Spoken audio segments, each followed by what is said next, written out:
Bubs here once again, and today I'm gonna go over how I built the casual Mr. Freeze Paladin in Project Diablo 2. So stay tuned, cause you too can play this fine build for under 100 wusses. It all started with a dream. No, not that dream. The dream to make a fun build on a budget that could run maps, and in that respect, I think I succeeded. I'm using Vengeance as my main skill because of the damage, but also the chaining. In large clusters of monsters, when the chain procs, it feels amazing. I'm also primarily using the Holy Freeze aura, but do occasionally switch to the Conviction aura on tough mobs that are immune to cold. Since this Paladin is all about the cold damage, let's go over the gear, and why I chose what I chose. Shatterblade is the centerpiece of this build, and as such, I tried to get the nicest one on trade. This one has IAS and ED corruption. The Nightwing's Wail, the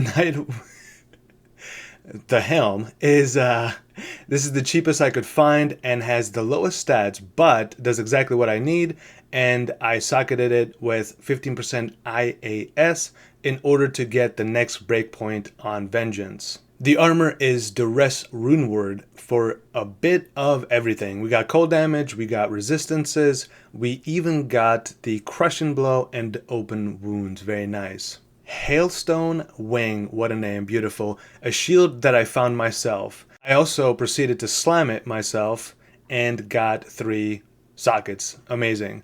It has basically everything I want: block rate, levels, damage, AR, resistances. I think it's just slightly worse than the Herald of Zakarum unique shield, but I could not find a cheap one and stay within my budget that I set forth for myself. Ooh, what a name. Death Emblem Amulet.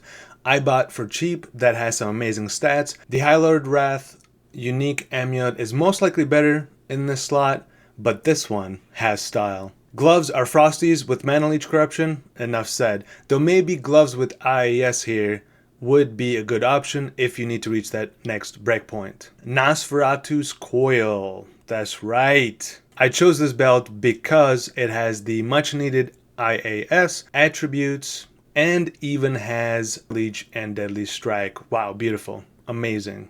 I did consider Snow Clash belt here, but it just didn't feel worth it, especially for the price tag. I am using Ravenfrost because unfortunately, even though the Nightwing's Veil has that half freeze duration, the second ring I was considering using, which also had that mod, did unfortunately not have enough stats for me to use it, so therefore I did craft and slam this ring myself, and I'm using it. But that's something to consider if you're thinking about maybe not using Ravenfrost to get that freeze immunity. Have that mod, have freeze duration, let's go. Merman's Sprocket, of course, yes! Why would you use anything else, my friends?